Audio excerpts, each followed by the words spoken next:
this is quite silly. Feel like you might already know who Moose is. Welcome to the first post of the Moose Report. I hesitate to even specify this video as part of the Moose Report because it's essentially just me telling you. So allow me to start there. Hi, I'm Moose. I've been studying political science for the better part of 5 years now, and I've written numerous political philosophy papers specifically surrounding the study of human interaction with each other and the economic system that binds them. I've often had thoughts about starting a YouTube channel, but I've never really known where to start.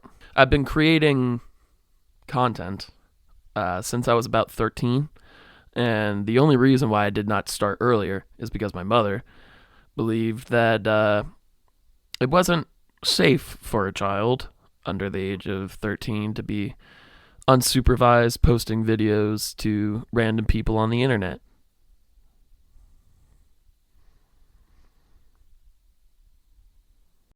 In all seriousness, though, I think that some parents could potentially benefit from heeding that advice.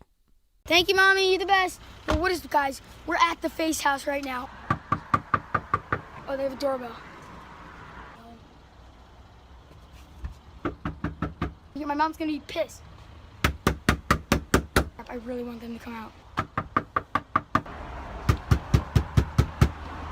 I want them to come out so freaking badly. But I can remember turning on a flashlight in the middle of the night and acting out scenes that I had made in my head through my stuffed animals and my action figures and my bunk bed. And the funny thing is that when I was younger, I would post almost anything to YouTube. Anything that I thought was funny or interesting. It really didn't matter, the subject. God, I hope I fucking look good. I don't know if you could tell, but can't see what I look like right now, so... But anyway, I have a vivid memory of laying on my parents' bed around 2012, probably around 2012, because that's when the video was uploaded, and seeing a video from what came to be the first channel I ever subscribed to on my Android tablet that my family got for free. My little 12-year-old self saw a video titled Magic Keyboard by Smosh. You know what? I actually haven't seen that video in a while. Let's see how it's aged. And hey, what are you doing? No, don't do that! Don't do that! Hey, what do you say you and I get out of here?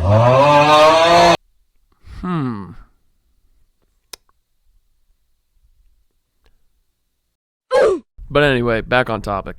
When I actually did start a YouTube channel when I was 13, I would post slideshows that I made with iMovie on my elaborative iPod Touch of the history of certain video games. So ones that I can remember are I did a history of Call of Duty leading up to the release of Call of Duty Ghosts. I did a history of Gears of War, and I did a history of Halo. But as I posted more, I started to emulate my favorite creators of the time, such as PewDiePie, Markiplier, Jacksepticeye, and as previously mentioned, Smosh. So, because of that, I started to post more gaming commentary. I would post videos of screen recordings I made on my piece of shit Lenovo laptop that couldn't be unplugged, otherwise it wouldn't work. So that was fun. Free candy. Yay! No candy. Ooh, you suck. Wait. Last time I checked, pumpkins didn't have blood. Unrealism. Yes, I did put on sunglasses. There is a giant beaming light currently being pointed at my face. But all of this changed when I got an Xbox 360 and a little game known as Call of Duty Black Ops 2. I played the shit out of that game. So, logically, I began to consume content that was related to it. I started watching people like Vanoss and Wildcat, but also got into the whole trick shotting thing. Damn, son, where'd you find this?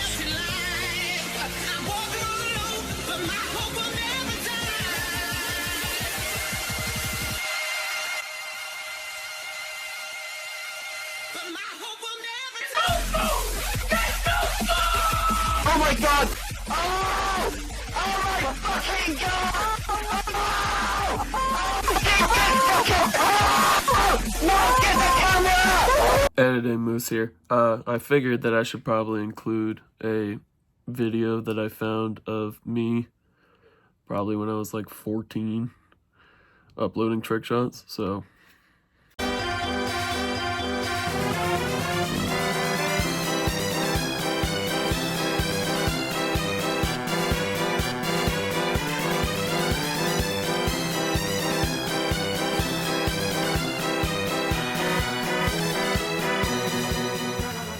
now, I bring all of this up to say that when I was younger, it seemed that I lacked something that has held me back in recent years, or at least with YouTube. And I couldn't quite figure it out until I really looked into the video called Baby Steps by Jarvis Johnson. Now, I know that Jarvis has stated that he doesn't think this video is very good, and I mean there are certain parts that are definitely a little dated, but within the recent months I've actually found it incredibly applicable to the feelings that I have currently. He speaks about how he posted a video of a High School Musical dance that he did and actually fucking killed, and it got like 50,000 views or something like that. He then didn't post on that channel for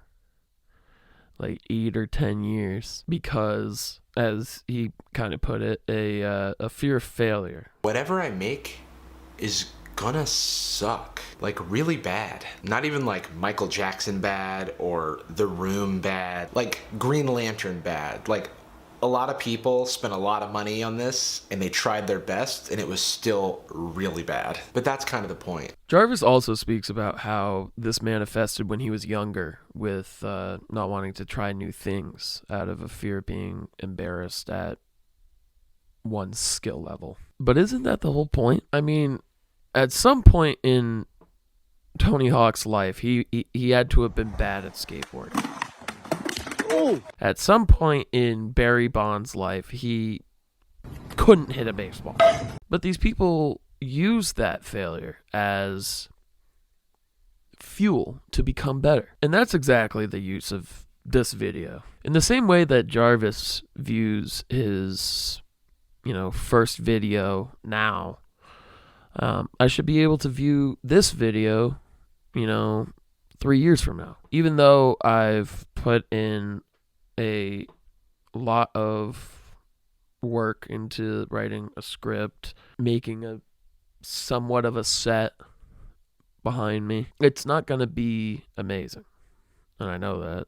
But the more that you do stuff, I mean, this isn't philosophical or anything like that. Practice makes perfect. And you're going to miss 100% of the shots that you don't take. So this is my shot. I'm still working on this skill. The ability to embrace failure rather than run away from it. This is something I have wanted to do properly. Probably since I was like 12. Maybe even before that. I don't know. But I'm 24 now. There's something. So it has taken me pretty much half of my lifetime to actually commit to this. I say all of this because I refuse to let that go any longer. Half my lifetime is long enough. So now that I've given you guys a little bit of an insight into who I am as a person and why I started this channel, allow me to tell you what kind of content I will be posting in the near future. But that's the big question, right? What sort of videos are going to be on here? To put it simply, I break it into two categories: commentary videos in the actual show. The commentary videos are going to be similar to those that are, already amazing at it, such as the previously mentioned Jarvis Johnson, Curtis Connor, Gabby Bell, Gunner TV, Drew Gooden, but it will be from the perspective of a political scientist's analysis. In a way, I kind of view these videos as a combination between the aforementioned creators and people such as Jon Stewart and John Oliver. Partisan, what do you call it, hacks. Wait, Sean, You have a responsibility to the public discourse, and you need fail to get a job at a journalism miserably. school. I think you're a good comedian. I think your lectures are boring. You're on CNN. The show that leads into me is puppets making crank phone calls. What is wrong with you? It's someone who watches your show and cannot take it anymore. I just can't. You need to get a job at a journalism miserably. school, I think. You need to go to one. Now, this is theater. I mean, it's obvious. How old are you? 35. And you wear a bow tie. Yeah, I do. I do. So, I hate that's the not show. at all. I do think you're more fun on your show. Just my opinion. But okay, sex. Jon Stewart goes You know what's one-on-one with interesting, his though? fans. You're as big a dick on your show as you are on any show. I want to bring that level of political analysis while still being entertaining and allow for people to see that the real world and that which is online are not too different. Definitely not as different as we once thought. These category of videos will be labeled as one-offs because they will most likely be covering one issue or one person and will have no impact on the next installment of the one-offs. Additionally to that, these will be organized numerically for the specific reason of separating it from the episodes of the Moose Report, which I will get into in just a minute. I actually have the script of the first installment of the one-off series half written already, and it will most likely be titled something along the lines of How to Make $1 Million Fast, and covers many of the online entrepreneurs that peddle courses and ideas that really benefit nobody but themselves. Reading books is a very cheap way to, I guess, entertain. I wouldn't call it entertainment because my brain is far too advanced. I'm too smart to read. Sit there and go, smart people read. No. I need action. I need constant chaos in my life to feel content. I need to be driving a supercar and fucking fighting, fucking a bunch of hoes and champagne going crazy. I can't just sit there, and the pirate on the boat. It's for people with slow brains. If you're a guy in your 20s and you don't have a Lamborghini, you should actually sit down and have like a serious discussion with yourself as to why you don't have a Lambo. Yep. Because I realize now that it's so incredibly easy and there's so much money out there, and 200 grand relative to what is out there in circulation and what you can grab, especially now with AI tools that you can leverage like never before, 200 grand is chump change. Oh, brother, this guy stinks! I'm looking to upload these on a weekly basis. Hopefully, this will get out either by Saturday or Sunday. Whenever it is released, expect that video a week from then. And it should be a good one because I can genuinely say that just by researching it, I nearly pissed myself laughing multiple times. Now, moving on to the category of videos that I'll be calling the Moose Report, which is obviously the name of this channel. As I have mentioned, the one-offs are slightly scripted, but it's mostly riffing. Just sort of me giving reactions to the camera, not really expecting a response soon, but that's how cameras work. So, episodes of the Moose Report will most likely be either between 30 and 45 minutes. Certain installments might be longer. Like the first installment that I've been working on most likely will be longer than an hour. It's going to be covering one topic of a specific theme. For example, season 1 is titled America, You Are Angry at the Wrong People, to which each episode of that will cover a specific topic from that discussion. The first 2 episodes, which I have mostly scripted, will cover the lies that are told by our political leaders and, how do I put it, financial leaders. Nailed it.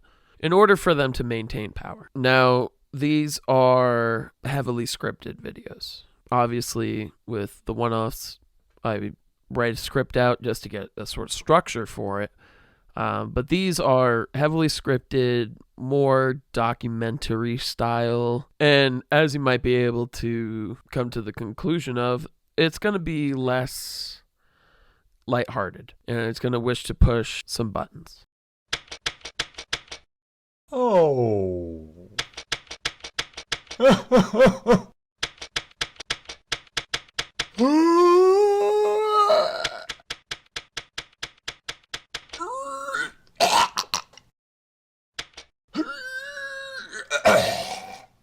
Pushing buttons like Homer Simpson at work. All right, that's... I'm going to tell you guys up front. I'm biased, but we all are. I'm simply here to lift the veil of ignorance that can be cast on the middle and lower classes of America through objective tactics. These tactics that we discuss here are objectively used to oppress and hold down you and I. Now, from that, you can come to your own conclusions, but I still will tell you what I believe to be the best procedures to follow. It'd be a pretty pointless YouTube channel if I just sort of shat on the fence. Anyway, I'll leave you with this. I want this channel to be open to almost anybody. I have a very broad spectrum of interests, and I want this channel to be a welcoming place to anybody that is like-minded. Just because this is a politically charged and based channel doesn't mean that we should outcast those who are not so politically inclined. For example, I may occasionally make a video that pertains to sports. A passion of mine from a very young child who was raised by a father who loved basketball, football, baseball. He also really liked hockey. Could never get into that, my opinion. It's just soccer on skates. Already making a few enemies. But I say that, and I will prove it to you by showing you that I have wasted some fucking money on sports memorabilia. So, I mean, I gotta lead off with my boy. You know, game one was last night. Gotta lead off with the boy, you know. Tatum gets past Irving, stripped and stolen by Irving. Here comes Josh Green, one man to beat, but it's a seven-footer who blocks it again. Played past the first round in his NBA career, and after missing 38 days, what a return. Tingus Pingus. And shout out to my boy, JT. Oh, shit. JT. Way too much hate in these playoffs. Just to prove my credibility, Kings jersey of your boy Buddy Hield, underrated ass player in my opinion. Now we get to some stat stuff. Not too sad he gave us a championship. My boy loved Fortnite. Got arthritis in his hand or some shit from that. Andrew Nintendo Benintendi. That catch against the Houston Rockets was fucking something. Alright, we're ending this shit. Another subject that could be discussed in one-offs are video games. While I'm not the biggest gamer of all time, you may have figured out that it was a very large part of my childhood, and still to this day I end most of my nights by playing some games. I mean, recently I've been playing a lot of X Defiant, some Call of Duty, 2K, and a lot of Nintendo titles. Shout out to my boy Kirby. I became like an Autobahn, I'm murdering everything. I'm a killer with the mission to flip it. I'm sick with the gift of delivering. I'll be itching to give it, the whip it, the wicked. I stick it with the quick and the digging it.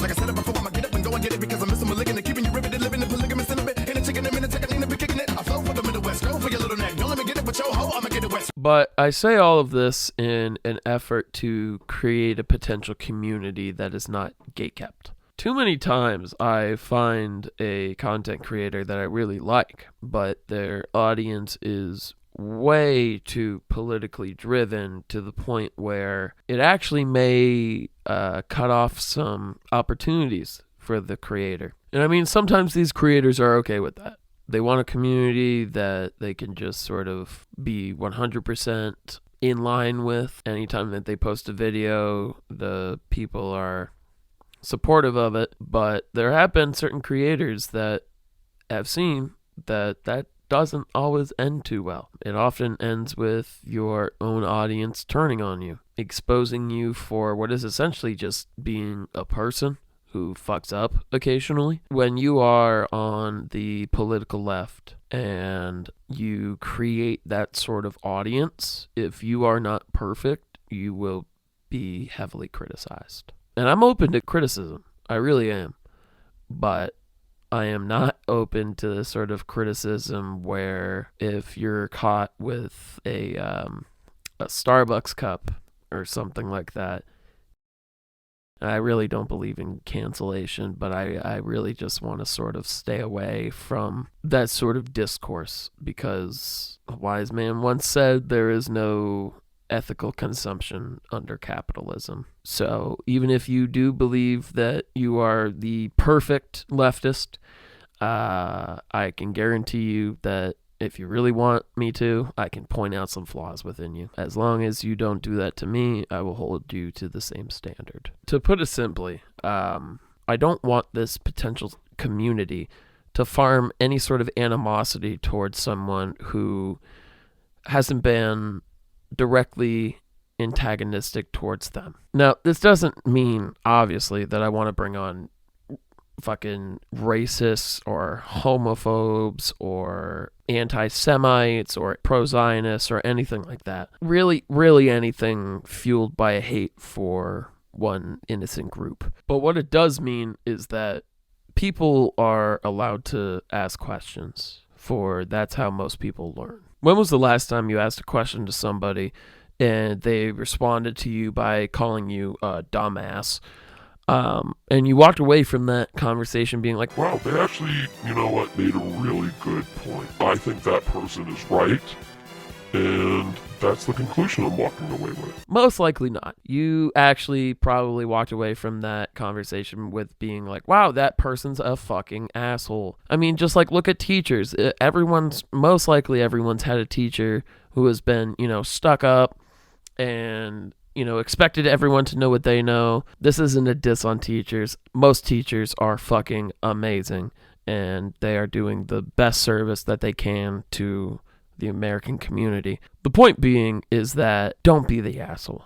Don't be the asshole in that scenario. If someone's asking questions and they are genuine questions that are just pertaining to something that they do not know, do not be the asshole. If they say something that's incorrect, you are 100% allowed to correct them.